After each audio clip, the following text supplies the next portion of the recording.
आज हम रिव्यू कर रहे हैं DJI माइक का, जो कि सभी क्रिएटर्स के लिए एक बहुत इंपॉर्टेंट गैजेट होता है और सभी क्रिएटर इसको बाय भी करना चाहते हैं, पर इसका प्राइस बहुत ज्यादा होता है और एक बिगिनर यूट्यूबर के लिए इसे बाय करना थोड़ा कठिन हो जाता है। बाकी जो लोग इसे खरीदने का प्लान कर रहे हैं उनके मन में कुछ सवाल जरूर आते हैं जो इसे बाय करने से पहले मेरे मन में भी थे, और इसके लिए मैंने काफी रिसर्च भी करी थी, यूट्यूब पर बहुत ज्यादा वीडियो भी देखे थे, पर परफेक्ट आंसर मुझे DJI माइक को लेकर कहीं नहीं मिला था। तो वो सभी कंफ्यूजन मैं इस वीडियो में दूर करने की कोशिश करूंगा। फिलहाल जो मैं वीडियो रिकॉर्ड कर रहा हूँ वो DJI माइक से ही रिकॉर्ड कर रहा हूँ, तो आप अभी से इसकी क्वालिटी भी सुन सकते हैं, बाकी डिटेल में मैं आगे आपको बताने वाला हूँ। पर इसे बाय करने से पहले मन में जो सवाल आते हैं हम उन पर बात कर लेते हैं कि क्या सच में DJI का माइक एक वैल्यू फॉर मनी होता है? इसको बाय करने के बाद क्या आवाज एकदम परफेक्ट हो जाएगी? तो अगर मैं शॉर्ट में बोलूं, हाँ कुछ कंडीशन में, पर सभी कंडीशन में नहीं, क्योंकि कुछ कंडीशन में ये फेल भी हो जाता है। तो सबसे पहले तो हम इसकी अनबॉक्सिंग बिल्कुल नहीं करेंगे, क्योंकि अगर आप DJI के माइक को जानते हैं तो आपको पता होगा कि इसके साथ क्या आता है और क्या नहीं आता है। हम सिर्फ वीडियो में प्रैक्टिकल बात ही करेंगे। इसके अलावा बहुत से लोगों के मन में सवाल होता है कि DJI का माइक खरीदना चाहिए या रोड का माइक खरीदना चाहिए। तो मैं एक लाइन में बोलूं तो DJI का, क्योंकि मैंने कुछ लोगों से बात भी की है जो DJI और रोड का माइक दोनों यूज कर रहे हैं और उन्होंने बताया कि DJI का माइक बेस्ट है। इसके अलावा लोगों के मन में कंफ्यूजन है DJI माइक 1 या DJI माइक 2। तो मेरे पास जो DJI का माइक है वो माइक 1 है, और DJI माइक 2 मैंने इसलिए नहीं बाय किया क्योंकि उसका प्राइस काफी ज्यादा है, लगभग 40,000 के आसपास आपको वो देखने को मिल जाता है, और DJI का ये माइक 28,000 रुपए के आसपास देखने को मिल जाता है। मैंने इस माइक 1 को डिस्काउंट के साथ 24,000 रुपए में बाय किया है। बाकी DJI माइक 2 में एक बहुत इंपॉर्टेंट फीचर ऐड हुआ है नॉइस कैंसिलेशन का। तो अगर आप आउटडोर में रिकॉर्ड करते हो जहां पर नॉइस काफी ज्यादा होता है तो वहां पर DJI माइक 2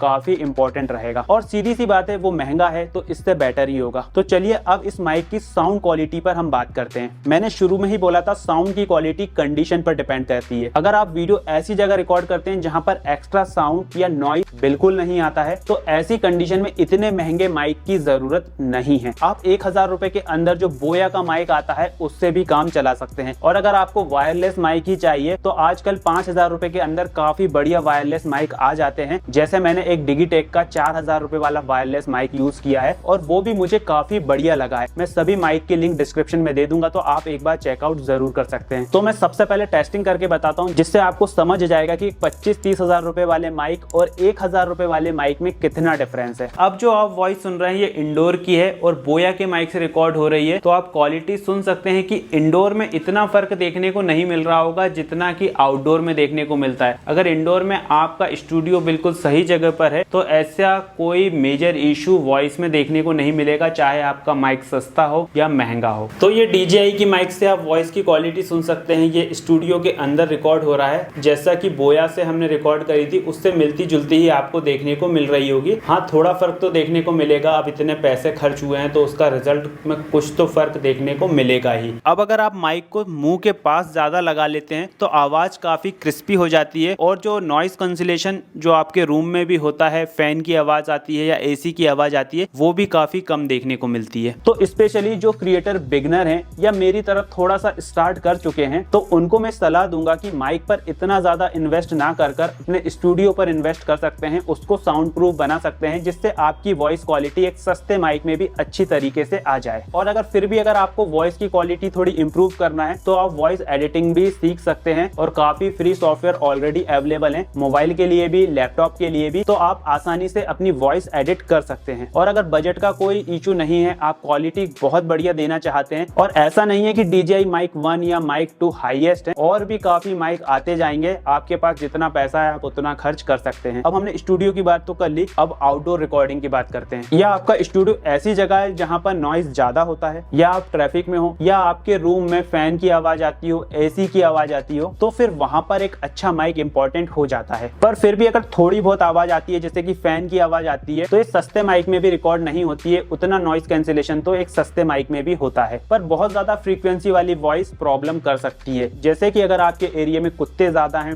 भौंकते हैं, तो कुत्तों की भौंकने की फ्रीक्वेंसी की आवाज बहुत ज्यादा होती है। उसी प्रकार अगर आप ऐसे एरिया में रहते हैं जहां पर ट्रैफिक बहुत ज्यादा है, गाड़ियों के हॉर्न की आवाज बहुत ज्यादा होती है, तो उनकी फ्रीक्वेंसी भी काफी ज्यादा होती है, तो वो आपके माइक में रिकॉर्ड हो जाएगी। तो फिर ऐसी कंडीशन में आपके पास अच्छा माइक होना जरूरी है। और अगर आप ऐसा सोचते हो कि हमने एक महंगा माइक खरीद लिया है, भले ही वो रोड का माइक हो या DJI का माइक हो, और अब हम कहीं भी खड़े होकर वीडियो रिकॉर्ड कर सकते हैं, 2 ट्रेन ट्रेन के बीच में भी खड़े होकर अगर हम वीडियो रिकॉर्ड करेंगे तो सिर्फ हमारी ही आवाज आएगी, तो ऐसा बिल्कुल नहीं है। और मैंने जैसे पहले ही बताया DJI माइक में नॉइस कैंसिलेशन वाला ऑप्शन नहीं है, वो DJI माइक 2 में है। तो अगर आप ज्यादा ट्रैफिक में वीडियो रिकॉर्ड करते हो तो वहां पर वो माइक ज्यादा काम करेगा। इसमें मैंने देखा है दूसरी वॉइस भी आराम से रिकॉर्ड हो जाती है और कई बार तो इतनी ज्यादा हो जाती है कि अपनी खुद की आवाज भी क्लियर नहीं आती है। पर अगर फिर भी ज्यादा ट्रैफिक है और आपको अच्छी क्वालिटी रिकॉर्ड करना है तो फिर आपको माइक को ऐसे अपने मुंह के पास रखना पड़ेगा, जिससे आपकी आवाज ज्यादा रिकॉर्ड होगी और बाहर की जो आवाज है वो कम रिकॉर्ड होगी। और आपने कई क्रिएटर को देखा भी होगा कि वो माइक को काफी पास पकड़ते हैं, जिससे आवाज की क्वालिटी और बढ़िया आती है। अगर मैं इस माइक को कॉलर पे ना लगाकर अपने हाथ में पकड़कर ऐसे रिकॉर्ड करता तो इससे बेहतर क्वालिटी देखने को मिलती, वो चाहे इंडोर हो या आउटडोर हो।